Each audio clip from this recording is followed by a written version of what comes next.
Itu kan air dari gunung ininya deras ya. Jam 10 pagi lah lagi mau tiba-tiba tembok hotel itu meledak, bunyi. Assalamualaikum warahmatullahi wabarakatuh. Syeder Alun bersama saya Mas Rizal, jurnalis harian Serambi Indonesia.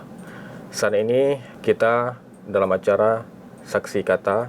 Seperti kita ketahui bahwasanya beberapa hari yang lalu Aceh ditimpa musibah banjir dan longsor yang sangat parah. Beberapa daerah mengalami kerusakan yang sangat-sangat besar. Bahkan Aceh Tengah, Gayo Luwes, yang merupakan daerah di dataran tinggi Gayo, terisolir karena terhambatnya akses masuk karena tanah longsor gitu. Untuk mengetahui bagaimana keadaan yang sesungguhnya di daerah Gayo Luwes ataupun di daerah Aceh Tengah Takengon, kita sudah bersama dengan salah seorang korban yang pada saat kejadian itu berada di wilayah tersebut. Beliau adalah Khalid SPDI, anggota DPRA yang sedang mengikuti satu acara yang digelar di Aceh Tengah. Kita sapa saja. Assalamualaikum warahmatullahi wabarakatuh, Bang Khalid. Waalaikumsalam warahmatullahi wabarakatuh. Apa kabarnya, Bang Khalid? Alhamdulillah. Sehat ya? Sehat walafiat, walaupun masih lelah. Masih lelah ya? Iya. Ya, kabarnya Bang Khalid sempat terjebak 4 hari ya lebih kurang di Aceh Tengah pasca kejadian musibah banjir dan longsor itu. Mungkin kita Syeder Alun juga ingin mendengarkan apa sih yang terjadi di Aceh Tengah setelah terjadinya banjir dan longsor itu, bagaimana keadaan malamnya, yang kabarnya juga listrik mati gitu, pasokan makanan itu, bagaimana sesungguhnya? Sebelumnya ya terima kasih saya sudah diundang ya ke Saksi Kata. Saksi Kata. Saya coba untuk menyampaikan apa pengalaman saya, yang mana pada tanggal 25 ya tepatnya malam ya 25 malam saya tiba di Aceh Tengah dalam sebuah kegiatan musyawarah provinsi PMI Aceh. Ya.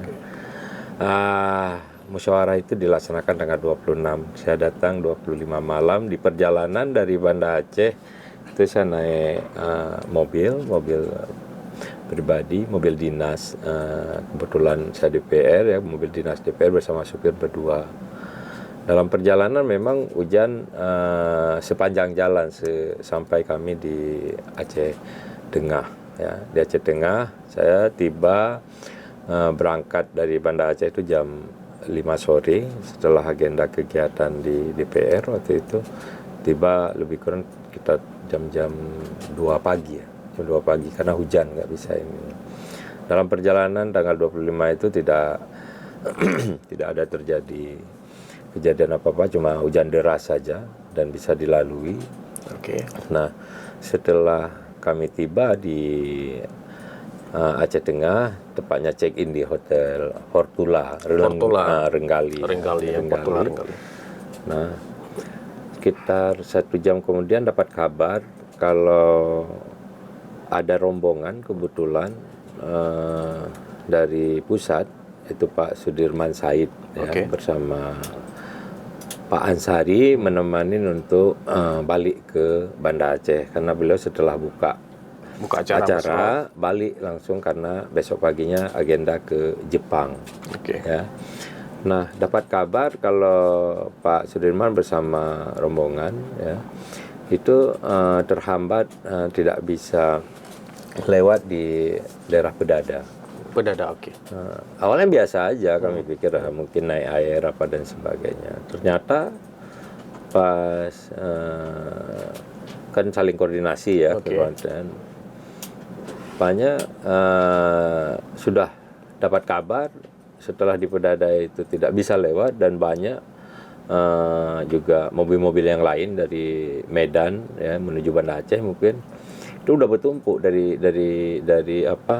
dari gambar yang dikirim. Wah, ini parah, ini berarti nggak bisa. Kami pikir cuma nggak bisa beberapa jam bisa dilintasi. Ya, ternyata ya sampai besoknya tidak bisa. Dan Pak Sudirman Said waktu itu ya, beliau mantan Menteri BUMN dulu ya. Beliau tertahan di situ sampai nginap di situ. Nah, Ya, tiba-tiba pagi sudah dapat info kalau jalan Aceh Tengah Benar Meriah ke Biren itu sudah terputus. Sudah terputus dan nggak bisa dilalui lagi. Dan untuk di Jembatan Pedada Pak Sudarman sudah tertahan di situ. Bahkan dia itu target kan malam balik pesawat pagi jam 5 nggak terkejar, dia pesan lagi pesawat yang jam 10 Garuda juga gagal, sampai dia 2 hari itu harus balik ke Biren. Terputus ya di tanggal 25, 26 ya. Nah kami kan berada di Hotel Portula. Nah, dan rupanya jam 4 pagi itu sudah mati listriknya. Jam 4 pagi mati listriknya. Kita nggak tahu, mungkin karena ada kesediaan hotel, biasa kan ada genset ya. Genset, ya cuma karena di Takengon itu kan nggak pakai AC, nggak pakai ini ya. Jadi kita pikir masih biasa-biasa aja. Nah, pas pagi kami sarapan, baru ada cerita-cerita ini kita sudah terkepung ini, nggak bisa lagi keluar dari Aceh Tengah dan Benar Meriah. Semua lintasan itu sudah terputus, tertutup, longsor. Nah, ya macam-macam informasi, ada yang bilang mungkin lewat KKA memungkinkan, ataupun Betung Ate, Pame dan sebagainya. Tapi itu kan dari mulut ke mulut, tidak ada berita yang artinya yang memberikan berita itu valid ya kan, bukan pihak yang memang punya otorisasi dalam hal mengeluarkan berita semacam pengumuman enggak. Nah kami makan sarapan pagi gitu, tiba-tiba air udah banyak tuh, udah mulai turun. Kan Renggali itu kan di lereng gunung dan menghadap ke, itu kan air dari gunung ininya deras ya. Jam 10 pagi lah lagi tiba-tiba tembok hotel itu meledak, bunyi karena tekanan air. Ini betul nih kayaknya, bukan ini baru di sini. Saya bilang sama kawan-kawan, ini kayaknya ya juga ya, apa yang dibilang udah putus itu, tapi kita nggak bisa cek ya. Terus balik kami ke hotel, sampaikan sama orang hotel, bang ini kayaknya semua harus check out, harus pindah ke kota. Nah, di sana kan bukan hanya orang PMI, ada juga kawan-kawan dari luar, termasuk geng IMBI itu motor gede itu. IMBI yang ini ya. Mereka kan touring anggota motor besar BMW. Mereka juga di situ sama-sama sama kami. Ya mungkin bentar lagi juga bisa bilang ya nggak kami ini kan, paling kami coba keluar ke kota. Keluar kota biasa aja, bisa lah, ini kan belum begitu panik orang, belum biasa-biasa aja, mungkin masih normal, cuma hujan deras terus, hujan. Artinya sepanjang hari itu hujan nggak bereda. Hujan deras. Ya. Jadi kami PMI ini kan ada beberapa tempat, ada yang bawa rombongan dan sebagainya. Kan tidak semua di Renggali, karena di Renggali itu hanya fasilitas peserta. Peserta hanya 2 orang, 1 kamar ditanggung. Sementara kan saya di PMI PD ada bawa relawan, kemudian juga Banda Aceh, ya, yang namanya pergi ke Takengon kan biasa aja. Ya, ada sewa di homestay gitu. Nah, saat kami balik ke hotel sore, itu hujan kan terus. Baru putus semua komunikasi itu. Nggak bisa HP, nggak bisa ini. Ternyata kan dalam kurun waktu dari pagi hujan-hujan terus, ada yang roboh, mungkin ada yang terputus. Jam 6 itu, jam 6 tanggal 26 itu sudah terputus. Jam 6 terakhir orang bisa. Jam 6 sore? Jam 6 sore tanggal 26 itu sudah putus semua. Nah, kecuali ada beberapa tempat yang memang listriknya hidup, kemudian punya fasilitas Starlink itu Starlink yang Elon Musk itu punya. Cuma di situ. Nah, di Takengon itu yang hanya ada itu di Kominfo, kantor Kominfo itu. Nah, mereka mungkin untuk koordinasi ya, dan itu dipakai pertamanya kan oleh pemerintah Takengon, bupati, mungkin tim Badan Penanggulangan Bencana dan tim-tim koordinasi mereka.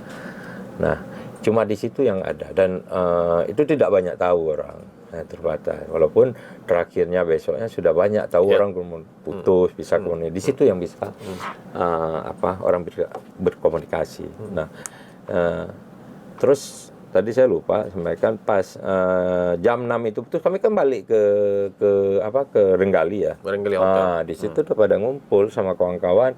Ini apa solusi kita harus bergerak dari sini.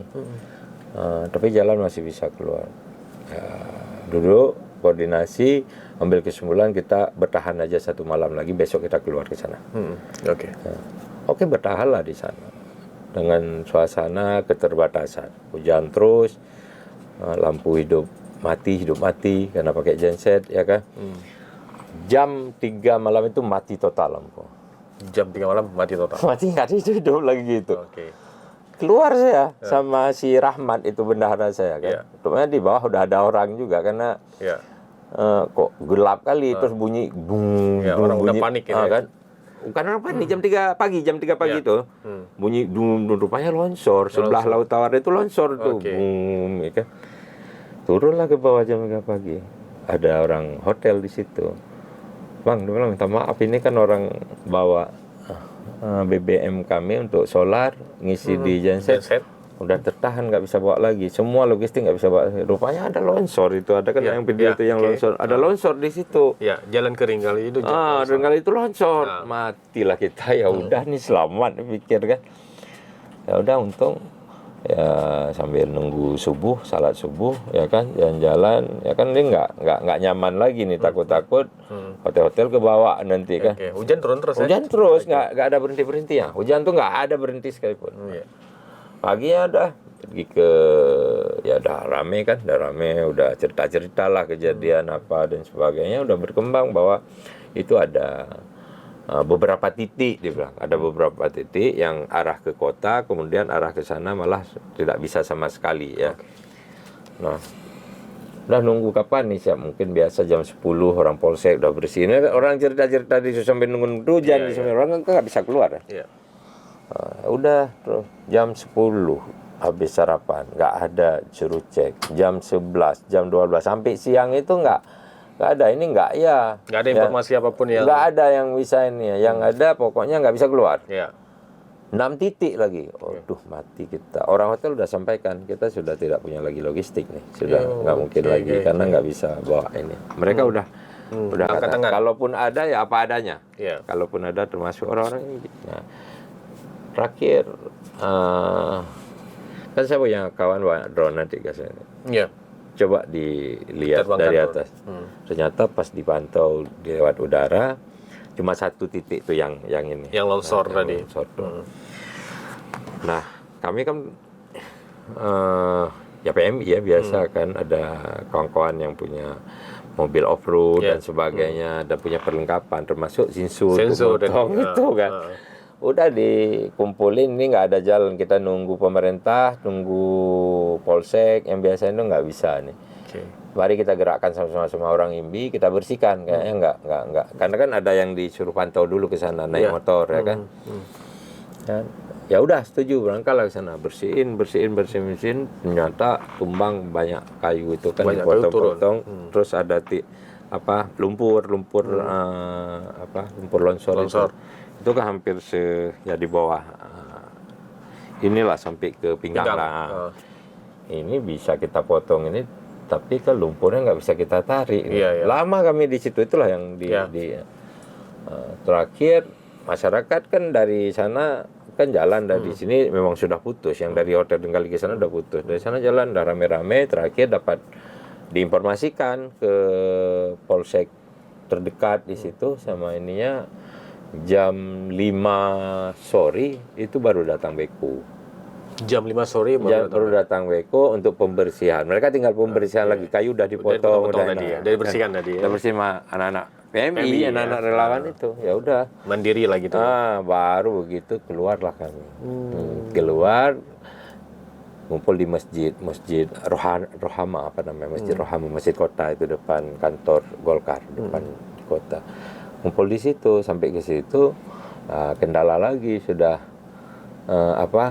kita kan bawa motor, bawa mobil, bawa kendaraan, kemana-mana nggak ada lagi BBM, kosong, hanya bisa diberikan BBM untuk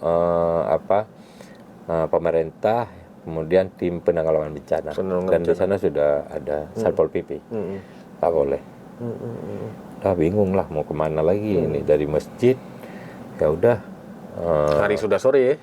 Udah menjelang maghrib. Menjelang maghrib, oke. Ya kata ketua ya udah, apapun yang terjadi kita tetap bersama, dia bilang. Sekarang cari tempat tidur di sini. Tempat tidur pun itu hotel-hotel udah pada penuh. Hotel-hotel udah pada, mungkin orang-orang yang dari ya seperti ya rombongan kami di mana kan udah buru ke kota, sudah pada penuh. Nah, udah pada penuh, terakhir dapat losmen apalah di belakang gitu kan, rame kan, dapat losmen itu. Terus ada juga yang dapat hotel 1-2 cari sendiri ya kan, tapi yang rombongannya itu ada losmen di situ. Nah udah itu malam udah gelap, itu nggak ada lagi lampu, Nggak ada lagi sama sekali ada gitu ya. cerita tuh, pikirlah kayak mana nih, dah cerita kayak gini, nggak ada BBM, nggak ada jaringan untuk komunikasi sama sekali. Saya karena terlalu rame di itu kan, cobalah ajak teman keluar, cobalah kita cari di hotel apa namanya itu, hotel Bayu Hill. Oke. Saya coba mutar sambil cari BBM itu, coba cari hotel Bayu Hill. Saya bilang Mas Supi, coba aja kamu turun tanya ada nggak. Dia turun, pas ada Bang, bilang cuma tinggal satu, dia bilang nggak bisa kita ajak, gimana kita ajak orang, kita kan nggak bisa komunikasi, harusnya nggak perlu kau pikir orang, gue bilang pokoknya kita di sini besok ngumpul di masjid, ada gitu. Itu pun satu lagi itu orang keluar karena nggak bisa lagi bayar pakai cash. Dia ada duit, nggak ada duit cash, jadi harus keluar. Kami kebetulan saya punya duit cash itu 1.700.000 harga hotel dengan extra bed itu totalnya 1.100.000 nih pas. Ya udah, karena bisa bayar cash, dapatlah hotel. Ini nggak bisa bayarnya karena mati lampu atau gimana? Karena mati lampu. Karena mati lampu, terus internet yang nggak jalan, harus bayar cash. Saya bilang ini besok kalau kita punya duit, kita bisa extend kamarnya. Pasti ada yang keluar lagi, bisa ajak orang lain. Nah, pokoknya nggak bisa bayar pakai digital money, itu nggak bisa, nggak berlaku. Terus sudahlah kami istirahat lah kan. Besoknya saya, ini yang harus kita ini kan, pertama kita harus tarik duit dulu. Jangan nanti kita nggak bisa bayar. Ini pengalaman di hotel gue. Pergilah ke BPD. BPD-nya antrinya sama seperti orang antri BBM di Pertasop, bukan di SPBU. Pertasop itu bro. Gila, saya teringat sekitar 20 tahun yang lalu pada saat kejadian tsunami kan. Ini sama nih kayak tsunami persis ini. Ini kita belum tahu nih apa korban apa dan semua, baru simpang siur dari berita-berita. Nah, itu ngantri di BPD itu hampir setengah jam baru bisa narik. Ini sampai saya berpikir nih, kalau sampai segini ngantrinya, sampai masuk di box ATM itu error, nggak ada duit lagi, udah dicari, udah habis. Untung saya lihat ya mungkin persediaan karena baru 2 hari masih ada ya, orang punya narik masyarakat biasa kayak gitu. Kalau datang toki-toki mungkin pasti ditarik habis. Tapi nggak bisa juga, Kak. Kotanya terbatas. Ya udah, bisa saya tarik duit waktu itu 3 juta entah nggak tahu ya, ada 2,5 juta, 3 juta. Pokoknya cukup lah untuk pegang apanya. Pikir untuk sehari lagi lah gitu ya. Nah, di situ baru balik lagi ke hotel ya. Sampai di hotel kita check out, karena memang apapun ceritanya ini kita harus cari jalan keluar. Jalan keluar dari sini, nggak mungkin kita bertahan di situ. Nah, kan kumpul kami di Masjid Portola itu, atas kesepakatan semua kita harus pindah ke Benar Meriah. Kenapa harus pindah ke Benar Meriah? Karena di Benar Meriah itu ada bandara. Nanti mungkin di sana kalau kita dapat sinyal bisa berkomunikasi, itu di hari ketiga terkurung di Aceh Tengah, 3 hari setelah itu. Nah, karena kan dalam 1-2 hari itu kan dari jalur Aceh Tengah ke Benar Meriah itu juga banyak longsor, karena ada yang di mobilnya itu kan habis dibersihin ya. Nah, udah ambil kesepakatan kami ke Benda Meriah. Nah, Di hari kedua. di hari ketiga. Di hari ketiga. Hari ketiga itu ke Benda Meriah, sampai di Benda Meriah ngumpul di markas PMI semua. Markas PMI itu dekat Bandara Rimbeli. Kenapa di sana? Nanti kalau nanti ada sesuatu bantuan dari PMI pusat dan sebagainya, mudah di dropping dan mudah dikoordinasi karena Rimbelinya bisa nggak rusak, Bisa beroperasi. Bisa beroperasi. Tapi sebelumnya saya ingin sampaikan, sebelum berangkat ke Rimbeli, setelah kesempatan itu menjelang makan siang lah ya. Kami cari makan dulu, duduk di Semeya Premium depan hotel apa tuh namanya tuh, hotel baru juga grup Fortula ini, hotel lupa. Oke. Terus di situ kebetulan ada rombongan dari luar Aceh. Kebetulan rombongan BI. Oke. BI duduk sambil ngobrol-ngobrol, ceritalah mereka sudah berapa hari di sini, lebih kurang 30 atau 40 orang kayak gitu ya. Nah, nggak bisa keluar. Terus yang jadi masalahnya juga tidak bisa tarik duit.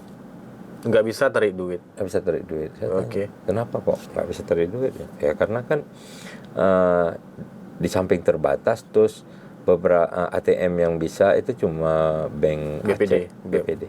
Sementara BSI itu total nggak bisa ininya. Nggak bisa dipakai, nggak bisa digunakan, nggak bisa tarik lah ya. Malah teman saya tuh si Rahmat, saudara saya itu berapa kali dia tarik pakai ATM BSI, di box BSI nggak bisa, di box BPD juga nggak bisa pakai ATM BSI, total mati. Nah, saya kadang sempat diskusi, saya bilang ini kan ruginya kita ketika kita memperlakukan sesuatu aturan yang berkaitan dengan persoalan, walaupun itu di dalam hukum syariah lah, muamalat di perbankan ya, bank syariah. Tetapi hari ini yang terjadi musibah di ini kan berapa banyak orang luar yang datang ke Benda Meriah, Aceh Tengah, mungkin di kabupaten kota lainnya, mereka kan rata-rata tidak semua punya ATM, tidak punya akun bank Aceh. Nah kan terhambat nih. Oke. Nah, persediaan barang kan semakin hari kan semakin menipis. Sementara belinya harus cash, nggak bisa QRIS, nggak bisa digital money. Nah, ini harus menjadi sebagai catatan. Satu. Nah, terus saya kembali tadi yang saya sampaikan, tiba di Rimbeli dalam tempuh waktu ya 1,5 jam, 2 jam lah ya, kumpul di markas PMI. Disitulah kebetulan ada wisma di depan bandara itu, Rimbeli Homestay namanya. Di situ saya ketemu dengan siapa tuh, istri Muklis TKB ya. TKB ya. Dia pulang dari Aceh Selatan secara PKK nggak tahu, udah terjebak. Di situ ada teknisi yang rencana mau masang Starlink dia di Aceh Tengah. Nah, tetapi karena kejadian longsor dan sebagainya, dia nggak bisa pasang itu dan balik nginap di situ, di Wisma Rimbeli itu, ya, di Homestay Rimbeli. Dan bahkan dia ada 8 orang lagi kawannya yang jalur ke arah Nagan itu tidak terkonek sampai waktu yang betung itu. Nah, disitulah dapat ininya. Dapat informasi dan sebagainya, bisa komunikasi dengan keluarga, kasih tahu dan semuanya. Nah, tapi yang perlu digarisbawahi itu kami yang di situ, tapi banyak masyarakat dan banyak orang yang datang ke Aceh Tengah itu tidak bisa memberikan informasi tentang keberadaan mereka. Bahkan saya kan waktu malam saya ikuti berita, termasuk Kompas, pemberitaan tentang banjir dan bencana di Sumatera Barat dan Sumatera Utara termasuk Aceh. Aceh tidak ininya, termasuk Aceh Tengah. Tidak ada pemberitaan, mungkin juga karena sulit untuk berkomunikasi, salah satu. Nah, komunikasi itu sangat penting untuk memberikan informasi, data-data dan sebagainya. Sehingga karena tidak bisa kita memberikan informasi yang benar, data yang jelas dengan jaringan internet ataupun dengan jalur komunikasi lainnya, sehingga orang bisa mengira-ngira. Bahkan kan Kepala Badan Penanggulangan Bencana Nasional mengeluarkan itu kegiatan mencekam. itu tidak yang seperti yang musibah ini tidak terlalu mencekam gitu. tidak terlalu mencekam, bahaya sekali sebenarnya. Hanya di medsos ya. Ya di medsos. Padahal kejadian di sekaliber kepala BPPN ini tidak boleh mengeluarkan statement seperti itu. Ya kan, tidak boleh terpengaruh dengan medsos. Dia harus punya data. Tapi kita paham kondisi seperti itu memang dia tidak bisa terkonek. Iya, karena lampu mati, kemudian bahkan kita ada beberapa orang yang sama ya, nasib kita lagi mengungsi, kita tawarin ada POPMI nih, mau nggak? Kami nggak perlu Indomie, bilang. Yang perlu internet sana ini. Ada nggak? Di mana kami harus cari? Oke. Begitu pentingnya. Begitu pentingnya informasi untuk memberitahukan ke keluarga dan sebagainya. Karena keluarga di luar juga resah gitu ya. 3-4 hari tidak terhubung. Tidak terhubung. Bahkan sampai hari ini mungkin belum terhubung. Mungkin kalau ada yang terhubung dibantu dengan Starlink tadi. Dengan Starlink itu. Oke. Nah, itu saya di Benam Meriah itu kan 2 hari.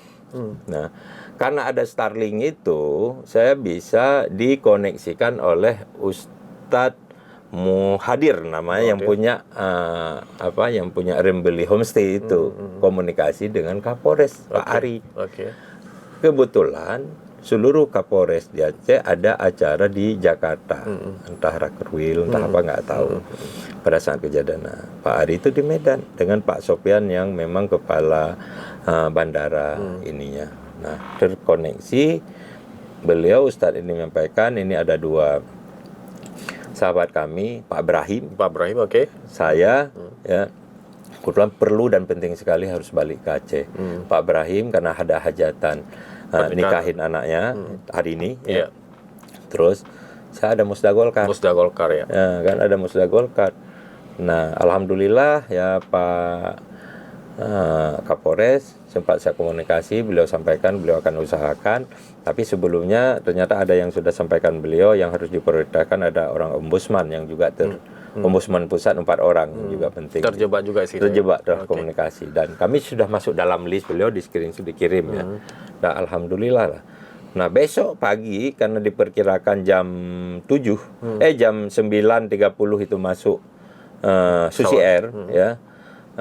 Kami kan ke sana. Ternyata sampai di sana sudah ramai sekali, hampir 200 orang nunggu ini ya. Padahal tidak terkomunikasi.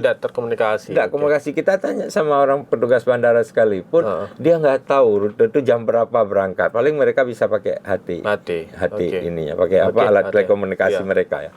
Nggak tahu apa benar jam berapa, ini kan kita nggak bisa prediksi jam berapa bisa masuk karena komunikasi kami putus. Jadi komunikasi di radar bandara aja putus ya. Itu bayangin ya. Memang sama sekali tidak bisa diakses gitu. Nggak bisa diakses. Wajar kalau bisa dikatakan kan menyangkut dengan kejadian Aceh Tengah dan Menariah itu kan eksposnya kurang karena memang tidak bisa Padahal saya yakin dan percaya ya, bukan artinya di tempat Tamiang, Aceh Utara, PD Jaya itu tidak berat ya lu. Benar Meriah dengan Aceh Tengah itu nanti mungkin setelah diperbaiki jaringan lampu dan sebagainya, itu akan diketemukan banyak hal yang di luar dari prediksi kita. Banyak, karena kan tidak bisa terkomunikasi.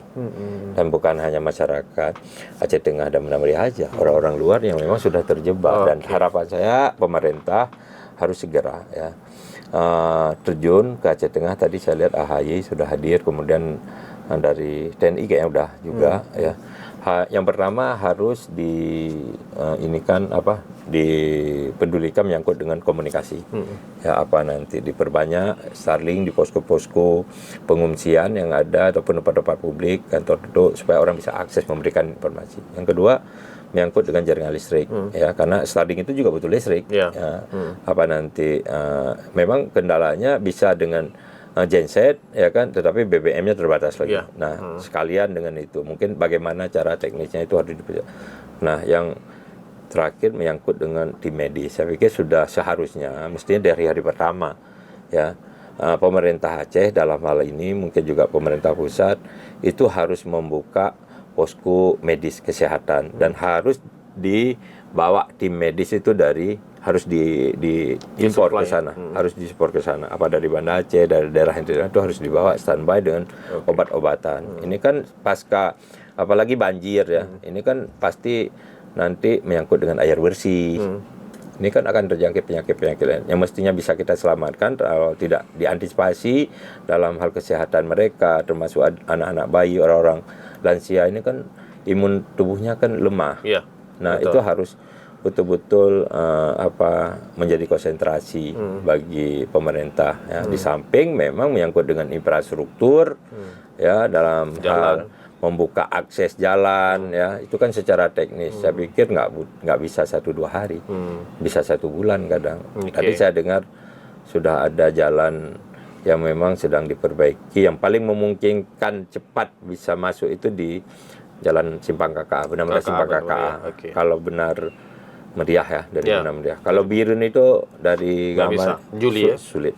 Terus ke Nagaraya juga payah. Terputus. Ya, supaya mereka akan bisa masuk pasokan logistik pertama. Betul. Jadi selama ini memang melalui jalur udara ya, untuk jalur udara bisa masuk ke Gaya Luwes ataupun Aceh Tengah gitu, Benar Meriah. Jalur udara kan sangat terbatas ya. Sangat terbatas. Ya. Karena emergensi aja gitu. Nah, hari ini kan banyak sekali itu orang-orang yang sudah terjebak di sana, yang di luar masyarakat Benar Meriah dan Aceh Tengah. Itu kan bagaimana mereka bisa evakuasi ke luar, ya paling tidak ke Medan dulu. Ya. Solusinya saya pikir pemerintah ini juga salah satu yang harus menjadi prioritas, apa dengan Hercules ataupun dengan pesawat komersil lainnya, supaya mereka bisa bisa dikeluarkan, dan harus diinformasikan bahwa pemerintah itu sudah upaya untuk evakuasi terhadap korban yang khususnya yang bukan masyarakat luar, masyarakat luar. Oke Bang, selama 2 hari kita kembali sedikit Bang ke belakang flashback tadi. Selama 2 hari di sana itu sepertinya kan mati lampu nih, koneksi jaringan telekomunikasi juga putus gitu. Iya. Berarti kayak apa ya, kita bilang ya kota mati gitu ya. Ya kayak kota mati. Saya ngebayangin bahwa ya beginilah nasib saudara-saudara kita di Palestina dan sebagainya. Kita masih 1 hari 2 hari ini sudah panik. Bayangin mereka di samping mati lampu dan jaringan nggak ada, ledakan bom dan sebagainya. Hanya satu komunikasi yang bisa dibangun saat kondisi seperti itu yang tidak putus, itu dengan kuasa. Dengan kuasa. Iya. Starlink masih terbatas. Betul. Itu yang ininya, yang bisa mempercepat dalam proses ya, mungkin melalui tangan manusia, pemerintah ya, doa jalur langit. Itu yang di mana-mana harus menjadi pengalaman bagi kita, yang bisa terkomunikasi yang tidak ada batasnya, itu hanya dengan nggak ada hijab gitu ya, dengan Allah. Ya betul. Dan Allah yang menggerakkan hamba-hamba makhluk-makhluknya untuk bisa menangani. Dan kita berharap semua, dan juga ini menjadi ujian ya, musibah harus ada hikmah dari ini, tibar yang harus kita ambil. Kadang-kadang kami kan mikir waktu ya kan rame-rame cari jalan keluar itu, kadang-kadang kita gimana cemas. Sesama kami bilang, ada Pak Jul Mahdi juga, ada Pak Hasan. Kita cemas, dia bilang ya, nggak seberapa. Bayangin Pak Ibrahim itu besok dia nikahin anak. Betul. Apa yang harus kita cemaskan? Semua ada jalan keluar. Betul. Semua jalan keluar kalau Allah menghendaki. Dan ternyata itu besoknya terjadi. Kami dapat 2 seat tambah ininya, dibantu melalui Kapolres. Ada kemudahan ya? Itu kan berkat apa? Doa. Nggak terbayang saya bisa keluar, bisa ikut Musda Golkar. Dan Pak Ibrahim juga mungkin bersyukur, dia udah nangis komunikasi dengan anaknya. Kan sempat ya, ini. Keluarga di sini juga cemas gitu ya. Anak pertama. Teman-temannya saya juga baru pulang dari situ, dari Jakarta pada datang. Bayangin dia masih di sana dalam situasi yang tidak menentu. Jadi cerita tadi di acara tadi, cerita itulah. Cerita itu dia bersyukur ya apa. Nah, itulah kadang-kadang kan saya ngomong sama Bang Ibrahim, Bang, enggak bilang, kalau kita suka bantu orang pasti kita dibantu kemudahan. Kalau memudahkan urusan kita pasti mudah. Yakin dan percayalah. Insya Allah kita keluar besok. Betul. Dan keluar itu. Iya. Saya nanti coba kalau ketemu sama Ibrahim. Kadang-kadang walaupun untuk menghibur kan, kadang kecemasan saya, gak bisa telepon anak, kemudian kawan-kawan yang lain. Ya. Saya bilang kita nggak seberapa, bilang. Bayangin Pak Ibrahim besok mau nikahin Luar biasa pengalamannya. ya kan? Oke. Nah, Jadi itu Mas. mengenai masalah makanan ini Bang. Nah, di sana gimana Bang melihat pasokan makanannya? Rantai Makanan hari pertama, hari kedua itu masih oke. banyak, masih Masih oke. Warung nasi juga ada ya. Itu masih standar ya? Masih standar, harganya nggak naik ya, itu juga. Nah, hari ketiga kan saya ke Benar Meriah. Ya. Pertama sekali kami cari untuk buka dapur umum itu kan banyak anak PMI udah biasa kalau Iya, makan iya. itu semua sayur apa ini kan mudah dijangkau ya. Mas, begitu kami cari beras itu nggak dijual lagi. Nggak dijual lagi? Nggak dijual lagi. Bukan nggak ada beras ya? Bukan nggak ada beras, nggak dijual lagi karena mereka sudah mikir ini kalau Habis beras ini, pertama mungkin sudah diambil oleh Pemda ya, karena sudah diambil ini dan sudah terbatas, tidak dapat beras. Terakhir entah macam mana ada salah satu ketua PMI Birun Obama, dia dapat beras, mungkin dia kan jualan kan, dapat 1 sak dia bawa ke situ. Beras 1 sak. 1 sak aja, yang cukup lah untuk ininya kan. Untuk rombongan. Untuk rombongan karena orang udah was-was karena orang nggak tahu kan, udah tahu ini putus semua nih, ini bakal ini ya. Betul. Nah, itu. Jadi ada uang nggak ada artinya juga, nggak ada berguna. Beras juga sudah nggak bisa dibeli di Nggak mana-mana. bisa beli. Ada duit Ada duit nggak bisa di digunakan. rekening kita, tidak punya cash juga tidak bisa. Kalaupun ada duit harus beli pakai cash. Apa yang terbayangkan waktu itu?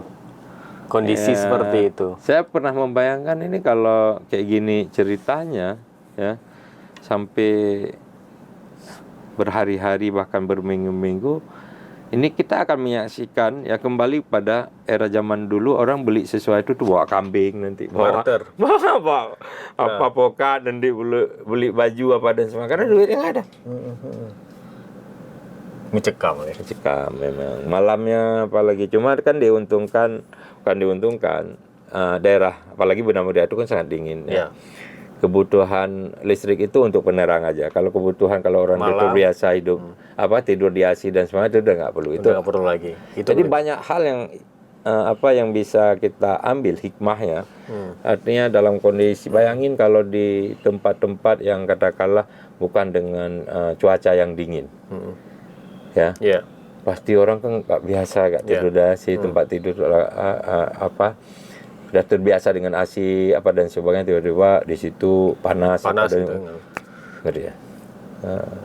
Jadi Allah itu maha adil, maha kaya, dan itu semua saya pikir bahagian dari ujian. Setelah itu pasti ada kemudahan ya. Semoga ya bencana ini menjadi iktibar bagi kita, dan ini harus menjadi pengalaman. Sebenarnya kalau di Aceh itu pengalaman bencana itu sudah banyak, mulai dari tsunami, Pidi Jaya dulu, Gaya Luwih, bahkan Aceh Tengah sekalipun beberapa tahun yang lalu di Ketol pernah kejadian seperti itu. Nah, jangan lagi terulang kembali menyangkut dengan penanganan terhadap kebencanaan. Bahkan siaga kebencanaan lah yang harus diutamakan ya. Badan Geologi itu kan sudah menyampaikan, memprediksikan di bulan 11, bulan 12 itu kan berdasarkan teknologi itu disampaikan, bukan mereka-reka dengan asumsi. Ya, dan kita harus punya persiapan karena kita lawan bencana memang. Termasuk dalam anggarannya. Termasuk dalam anggaran. Saya nggak sebut berapa ini. Mungkin Mas lebih tahu. Tapi inilah menjadi pengalaman bagi kita semua. Artinya tidak ada bencana ini tidak ada dalam kalender. Betul. Jadi anggaran harus disediakan, juga fasilitas juga harus mendukung. Harus mendukung. Ya. Jangan sampai seperti kita hanya menerka-nerka sehingga mentambah cemas masyarakat yang ada. Ya. Oke Bang, terima kasih banyak Bang atas ya, pengalaman yang sudah diberikan. Mungkin pengalaman Abang juga menjadi iktibar ataupun menjadi suatu gambaran kepada pemerintah apa yang harus dilakukan ke depan jika terulang bencana seperti ini. Benar. Ya, terima kasih sudah hadir di Saksi Kata, sudah berbagi cerita, berbagi pengalaman. Mudah-mudahan musibah ini cepat berlalu. Kita doakan bersama, semoga ya cepat berlalu, ya kan, pulih kembali, bisa ya, kita mengambil hikmah. di Dan balik. hikmah itu harus kita yang mencarinya. Jangan kita tunggu. Hikmah itu nggak datang sendiri. nggak datang sendiri. Harus kita ini apa hikmahnya. Oke. Bagi yang meninggal dalam musibah ini kita doakan husnul Husnul khatimah, khotimah. menjadi syuhada ya. Kalaupun dengan mereka-mereka ini yang mengalami musibah bahkan meninggal, datang bantuan dan sebagainya, tentu bantuan ini bermanfaat, digunakan tepat sasaran, jangan dikorupsi bantuan kebencanaan. Itu yang lebih penting nih. Ya. Oke. Sehingga kemanfaatan ini Lebih nilai terasa. pahalanya mereka-mereka yang duluan mendahulu kita dalam bencana ini menjadi syuhada, tidak menjadi malapetaka. Terima kasih. Terima kasih. Baik, Syekh Daralun, demikianlah perbincangan kami dengan Bang Khalid terkait mengenai pengalaman beliau di lokasi bencana. Saya Mas Rizal undur diri. Assalamualaikum warahmatullahi wabarakatuh. Waalaikumsalam. Download Tribun X sekarang. Menghadirkan lokal menjadi Indonesia.